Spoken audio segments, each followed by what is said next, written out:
Welcome, weary soul. Tonight's story takes us far from the noise of busy lives and the glow of city lights to a place perched high above the clouds. Imagine a monastery nestled on a narrow spine of mountain where the wind carries no news of kings or war, and the only calendar is the soft turning of the seasons. Here, time slows to a meditative rhythm. The story you'll hear is not one of battles or thunderous deeds. It is a story of quiet footsteps echoing on stone, of lanterns lit at dusk, and of a humble figure who keeps the light alive against the creeping fog. You are invited to step into soft slippers and loose robes and become, if only for a time, the lantern keeper of the Cloud Monastery. Breathe in deeply. The air here is thin, crisp, and full of pine and incense. Smells faintly of jasmine and ashwood, of old paper and polished bronze. Let the breath flow out gently. All around you is the hush of early nightfall, monks murmuring low chants in the background, the sighing wind through the cedar trees, and the gentle clink of ceramic teacups being returned to wooden trays. Close your eyes, if they're not closed already, and picture the sky darkening into shades of violet and indigo. Distant bells chime every quarter hour from across the mountaintop. You are safe here, unseen by the world below, forgotten by time itself. There is no need to stay awake. This is a journey into quietude, into stillness, into peace. And now, let us begin. Far above the valleys where merchants and travelers make their way, there is a winding staircase carved into stone. It curls along the cliffside like a dragon's spine, sometimes disappearing into mist, sometimes reappearing in the golden glow of morning sun. At the top of these stairs rests the Cloud Monastery. It is not a place found on most maps, okay? Those who know of it speak in hushed tones, not out of secrecy, but reverence, okay? The monastery has no walls of marble or grand towers, okay? Its roofs are low and curved like the wings of cranes, shingled with faded blue tiles. Wooden beams, weathered by snow and sun, creak softly in the breeze. Paper lanterns swing gently from long cords. Everything here moves slowly like smoke rising from incense, and among its many rose chant leaders, herbalists, spell strikers, there is one solitary figure with a quiet purpose, the lantern keeper. That is you. Your name, as spoken by the monks, is Sharon, but most call you simply the keeper. Each evening, as the shadows grow long and the sky begins to blush, you rise from your meditation cushion, brush dust from your robes, and begin your rounds. The monastery has over 200 lanterns. Most are made of rice paper, stretched over thin bamboo frames, painted with symbols of moon phases, rivers, cranes, and clouds. Some are as small as a teacup. Others hang from rafters, large enough to bathe entire courtyards in amber light. Your job is not simply to light them, but to tend them, to clean their glass, mend their cords, refill their oil, and whisper a quiet blessing before striking the match. Each flame is a promise, watchful eye in the dark. You walk barefoot across smooth flagstones, feeling the chill of evening rise through the soles of your feet. Your lantern pole sways gently over your shoulder, its brass hooks jingling softly. You begin in the east courtyard, where the statues of the 5 sleepers recline beneath the Bodhi trees. You kneel and light the lanterns near their stone heads, watching the light flicker across serene expressions carved hundreds of years ago. Then to the kitchens where the scent of fermented miso, steamed rice, and wood smoke hangs in the air. The monks preparing evening meals nod silently as you pass, their hands busy folding dumplings or ladling broth.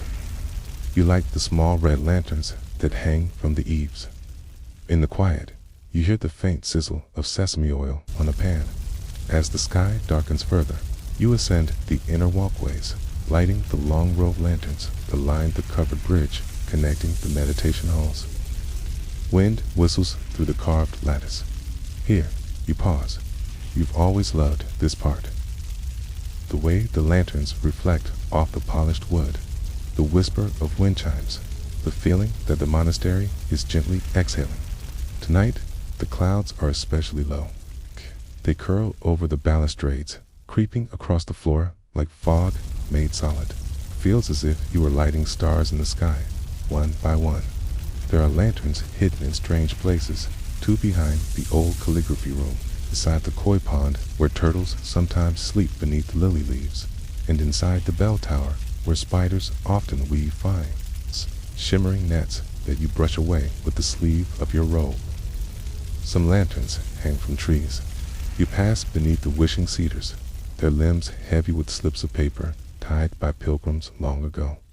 You light the lanterns here, carefully no flame must catch the delicate offerings. And as always, you pause to read one or two. Let my sister find peace. Let the rains fall kindly this year. Let me sleep without dreams. Hugh, nod. The lanterns will watch over them. Eventually, the path winds higher to the western balconies overlooking the sleeping valley. You light the last great lantern, here an ornate brass globe, the size of a barrel. It hangs on a massive chain and has been burning nightly for centuries. You refill the oil slowly, humming the same old song your predecessor taught you, the one that still lives in your hands. The flame leaps to life with a soft hump, and a warm glow spreads across the balcony. You sit beside it for a time, legs crossed, gazing out into the sea of clouds. Hawk cuts a silent arc across the starlit sky. Below, the world is a dream. Faint lights in the villages far away, rivers like silver threads, mountains sleeping in their cloaks of mist. You close your eyes and listen not to anything in particular, but to everything at once. The deep breath of the monastery, the crackle of oil in the lanterns, the creak of old beams, the silence that holds it all together. Sometimes you wonder who the very first lantern keeper was. The story is not written in any book, Only the flame has known every hand that came before yours. Wonder what stories the light remembers. And in that moment of stillness, with the night wind brushing your sleeves and the sky spinning slowly overhead, you feel a presence, not ghostly, not frightening, just serving, kind and old. Perhaps it is the monastery itself, grateful for your care. Perhaps it is the flame. The morning after the ceremony broke with a hush that felt deeper than silence. The sky was an even sheet of pearl gray, so close it seemed one could reach up and press their palm against the soft underside of heaven. The clouds did not move, but rested heavily upon the world, laying a quiet weight over stone, tree, and soul alike. Ession rose before the first bell, stirred not by urgency, but by a knowing and intuition that today the lanterns would lead him further than they ever had before. He moved through his modest cell with slow deliberation. The walls were bare, save for a small alcove where a prayer wheel turned gently in the draft from the window.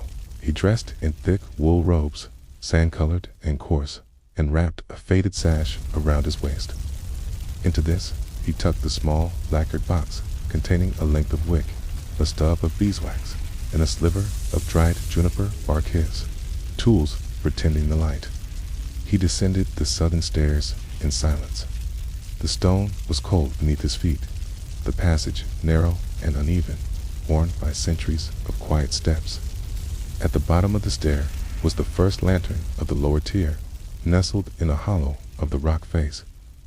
Its glass was clouded with a sheen of soot and condensation, and its flame flickered low and hungry. Kneeling, Ession opened the little door and replaced the wick. He cleaned the glass with the sleeve of his robe and lit the flame anew, whispering the mantra as he always did. May this light carry the breath of compassion into the darkness. With the lantern relit, a faint path revealed itself in the mist, as if the cloud itself bowed away from the fire's glow.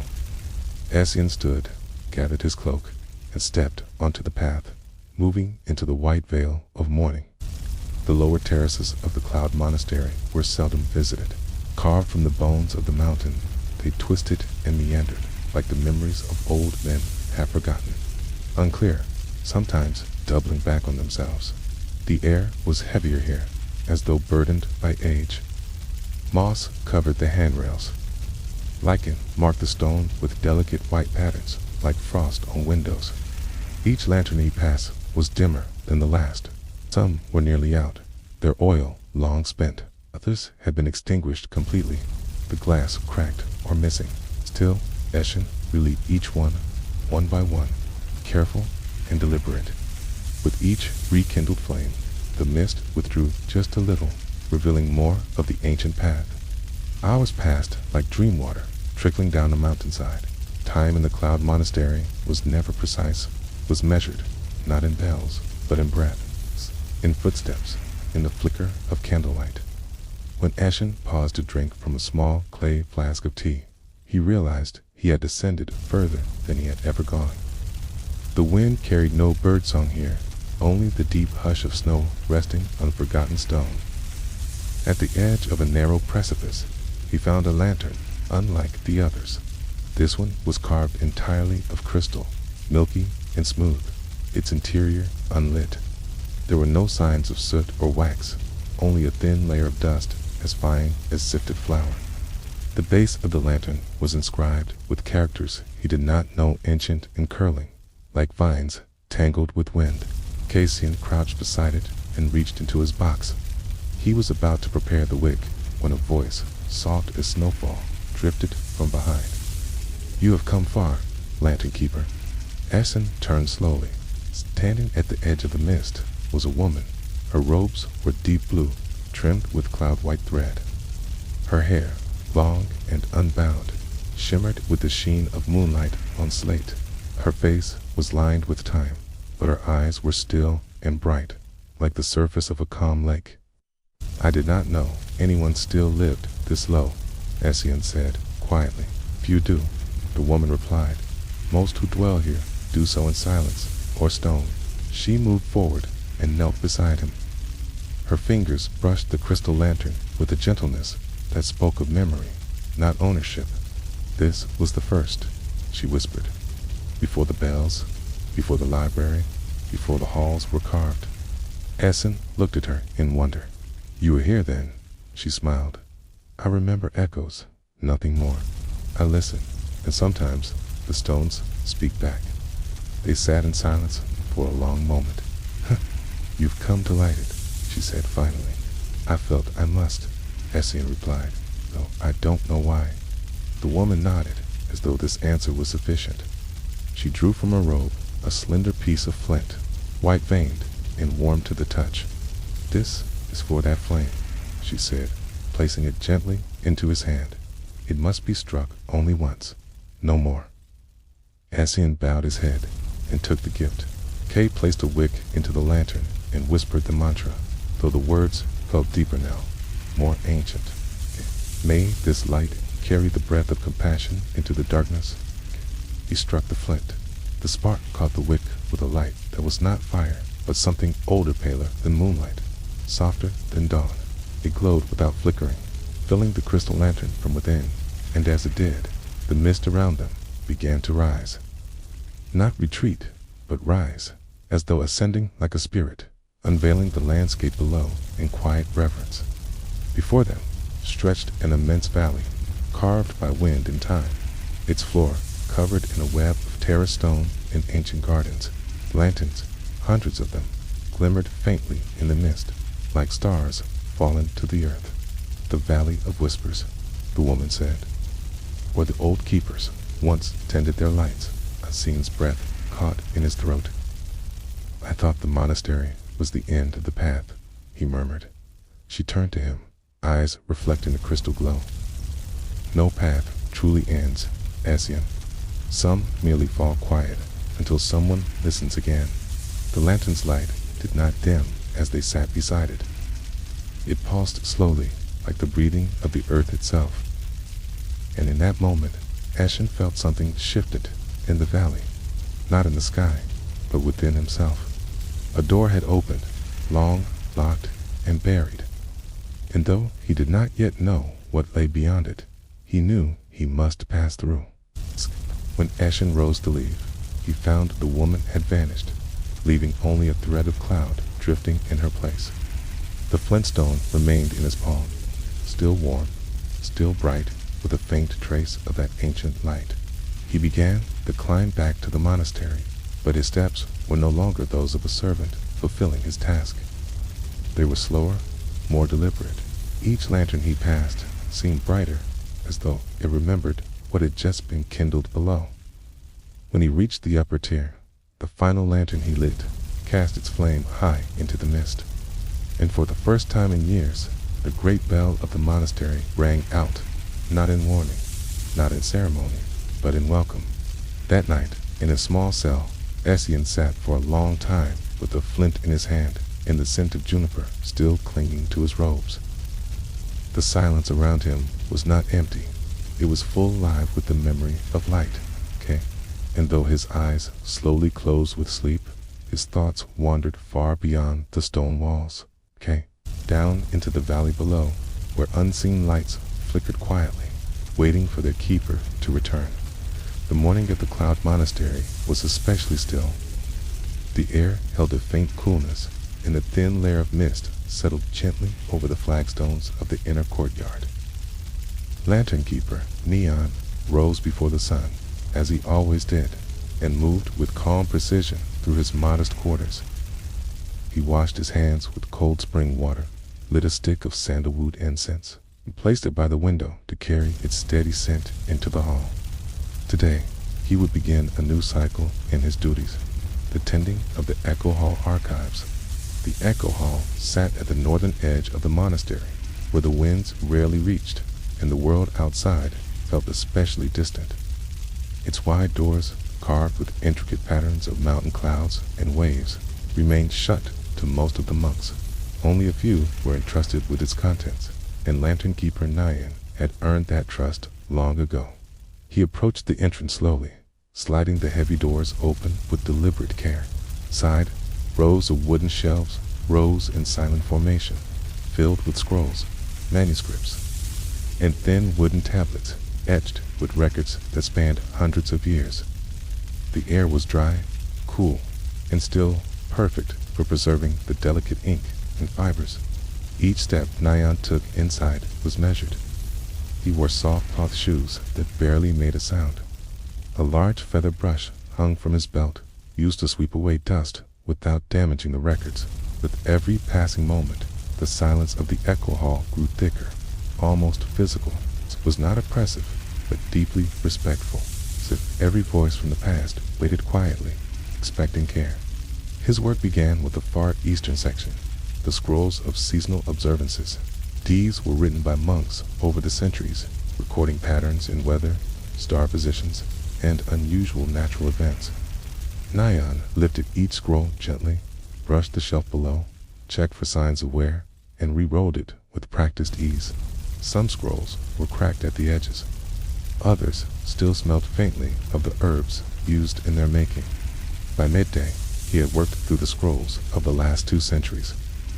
He paused to sip cool tea from a flask he carried, then turned his attention to a more sensitive section of the archive, the personal writings of former abbots. These writings were never copied. Each bore the handwriting of a single man, often written late at night by lantern light, filled with thoughts on discipline, suffering, joy, and silence. Nyan read a few lines, not out of curiosity, but out of duty. He was to assess whether any scroll showed signs of decay, and if so, to report it. In one scroll, he found a line written in steady, square script. Even when the world is still, the mind will move. Let it pass, as clouds do over a still pond. He nodded quietly to himself and returned the scroll to its case. Further into the hall, there were older tablets carved from thin wood and lacquered with care. These bore records from before the founding of the Cloud Monastery itself, tales of settlements, pilgrimages, and teachings passed from teacher to student in an unbroken chain. It was there, while brushing a corner shelf, Cat Nyan found something unusual, a small lacquered box tucked behind a row of wooden tablets. The box bore no label and was sealed with a red silk cord. Monastic practice dictated that any unmarked item must be brought to the abbot, but something about the box suggested it had been placed there intentionally and forgotten through time. He carried it to a nearby table and unwrapped it slowly. Inside, carefully folded, was a piece of parchment and a small bronze medallion shaped like a lantern. To the one who finds this is not a secret, only a delay. The medallion once belonged to the first lantern keeper. Turn it to the wind pavilion when the fog does not lift. There was no signature, no date. Nyan stared at the medallion. It was heavier than it looked, worn, smooth from handling. The design matched the old records exactly. A simple lantern encircled by a ring of stylized flame. He placed the medallion and note back into the box and tied the cord closed. After completing his inspection of the rest of the shelves, Nyan made his report to the abbot. He described the condition of the scrolls, the presence of some minor mold in the west alcove, and then spoke carefully of the box. The abbot listened, his face unreadable. When Nyan finished, the older monk nodded slowly. "The wind pavilion," he said softly. "Very well. You may take the medallion there tomorrow." Nyan bowed. That night, he lit his own lantern earlier than usual. The light cast soft shadows across his quarters. He placed the box on his desk and sat quietly beside it, sipping tea, not opening it again. Whatever the meaning, whatever history lingered in that object, it had waited long enough. It would wait one more night. Outside, the clouds gathered around the peaks of the mountain, and in the hush of the cloud monastery, the lanterns glowed like stars come to rest on the earth.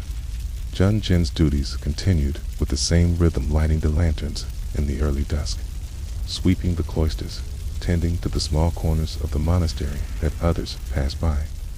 But now, with the addition of tending the celestial garden, his days felt more complete.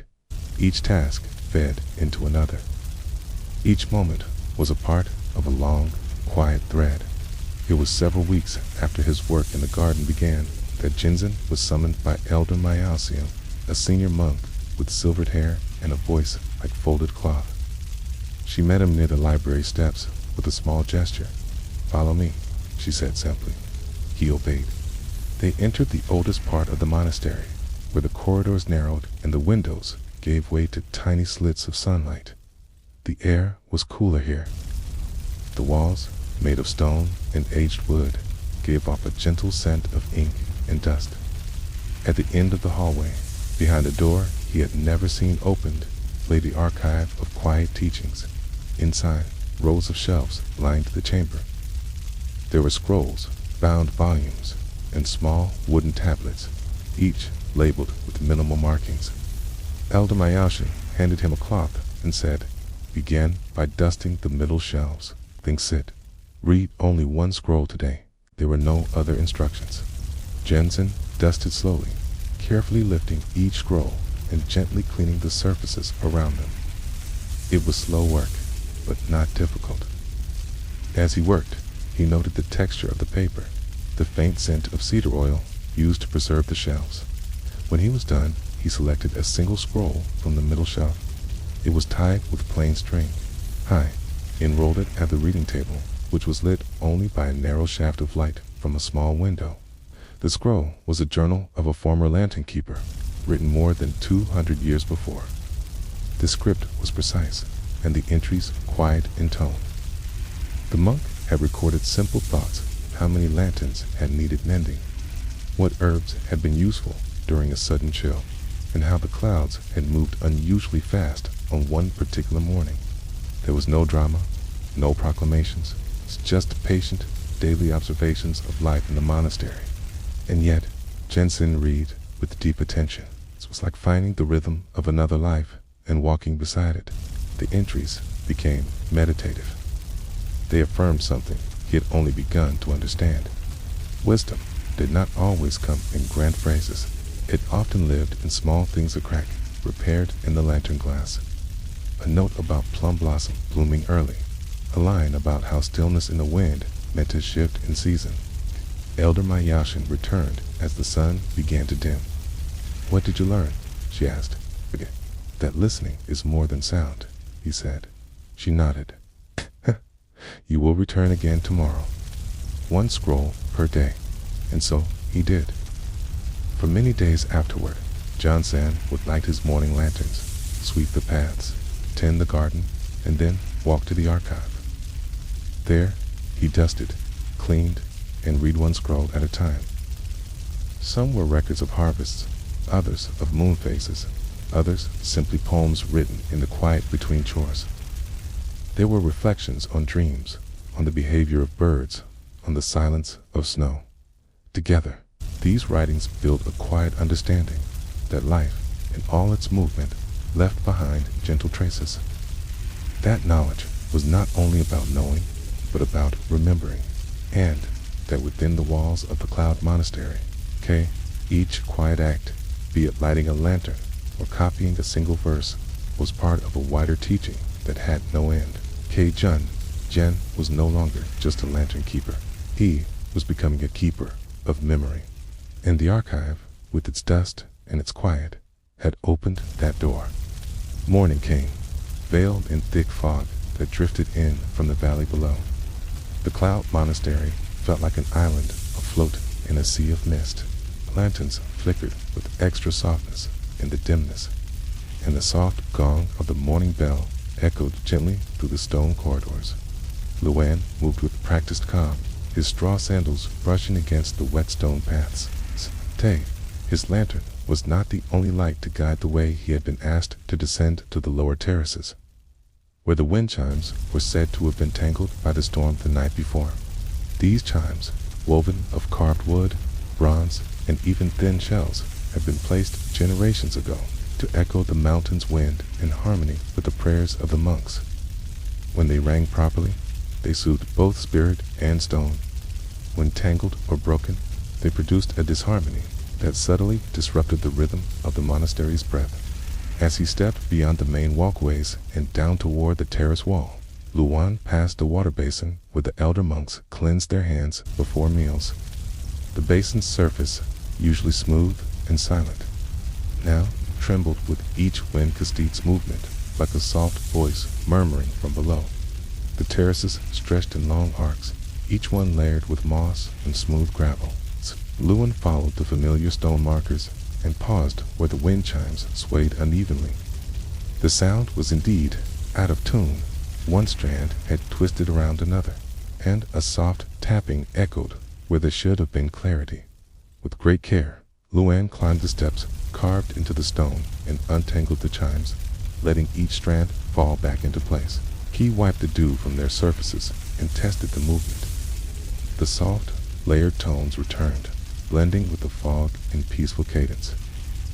From behind him came the sound of footsteps, bare and slow. Elder San, who rarely left the upper halls, stood watching him. A tangled chime becomes a tangled mind, the elder said calmly. Luan nodded. It was not singing clearly. San gazed into the fog. And now it is. You learn well, keeper. Not all light comes from flame. They stood together for a while, listening as the wind moved freely again through the restored instruments. The monastery seemed to exhale in quiet approval. Later, as Luan returned to the upper courtyard, he passed the younger monks in training, their robes a deeper shade of gray. He saw how their eyes followed the lantern he carried, and how they paused when the chimes rang again, this time in harmony. That evening, the fog began to lift. The mountains returned slowly, peak by peak, revealing the vastness that surrounded them. Luan sat beneath the carved wooden arch at the southern edge of the monastery, his lantern beside him, the chimes behind him, and silence spreading before him like an unrolled scroll. The following day brought a rare warmth. Its light filtered golden through the cloud canopy, and the air smelled faintly of pine bark and warm stone. Luan was summoned quietly after morning prayers. The abbot had requested tea, and he was to prepare it. Though this task might seem small, it was one of quiet significance. Preparing tea for the abbot was not simply a matter of boiling water. It was a ritual, a slow meditation shared between the one who brewed and the one who received. Luann entered the tea room in silence. It was a simple space, with smooth wooden floors, a low table, and 2 cushions. The garden outside the sliding paper screen shifted softly in the breeze. He lit a small kettle fire, using dry pine and a twist of herb the older monks preferred. As the water heated, he selected the tea leaves, hand-picked from the terrace garden where sunlight pooled only an hour each day. The leaves were curled like resting moths, pale green with a soft silver edge. With practiced grace, Luann measured, poured, and waited. Each movement was deliberate. His breath matched the rhythm of the water beginning to simmer. When the abbot entered, Luann bowed. The abbot, an older man with a face creased like parchment, nodded once and took his place. Nothing more was said. Luann poured the tea. The abbot took the first sip, closed his eyes, and nodded again. They drank together, 1 cup at a time, until the kettle emptied. After a long silence, the abbot spoke. "You have walked these halls for many seasons, lantern keeper, and now you carry not only light, but stillness." Luann lowered his eyes. "I follow the rhythm of the monastery." The abbot smiled faintly. "And you help keep it." He stood, bowed gently, and departed. Luann remained alone in the tea room, quietly cleaning the cups. Outside, a single leaf floated down from a nearby tree and landed without sound. He watched it settle, and for a long while he did nothing else. The Cloud Monastery held many rooms that few ever entered. One such space was the archive of drifted words, long, narrow hall where scrolls and folded pages had been left over the centuries, often with no names and no dates, only quiet wisdom. Luann had never been inside until one late afternoon when Elder San beckoned him to follow. The room was cool and dry, lined with shelves of ancient pine. Scrolls lay rolled and tied with strands of grass or silk threads. Others sat open, their ink faded into soft brown whispers. There were no labels, no order, only time resting in paper and thread. "You will find something here today," the elder said, and left him. Luann moved slowly through the archive. He did not touch everything, only the scrolls that called to him with quiet presence. One in particular rested atop a polished stone slab, its paper yellowed and soft. He opened it. The calligraphy was careful, though time had worn some of the characters. It told the story of a monk who had once walked the mountains barefoot, following the wind to discover its teachings. The wind, it said, carried not only air, but messages from those who came before. It moved between mountains and hearts, reminding all who listened to be still. At the end of the scroll was a small note. "Let this wind live again in the breath of another." Luann sat with the scroll for a long while, copying its verses in his own hand. When he finished, he did not take the original. He left it resting on the stone. Instead, he folded his copy and tucked it into his robes. That evening, as he lit his lantern, he felt the mountain air shift. It moved through the halls like a long-forgotten friend, touching every corner with quiet welcome. And for the first time, Luann understood the wind not just as a force of nature, but as a bearer of memory, something to be felt, honored, and shared.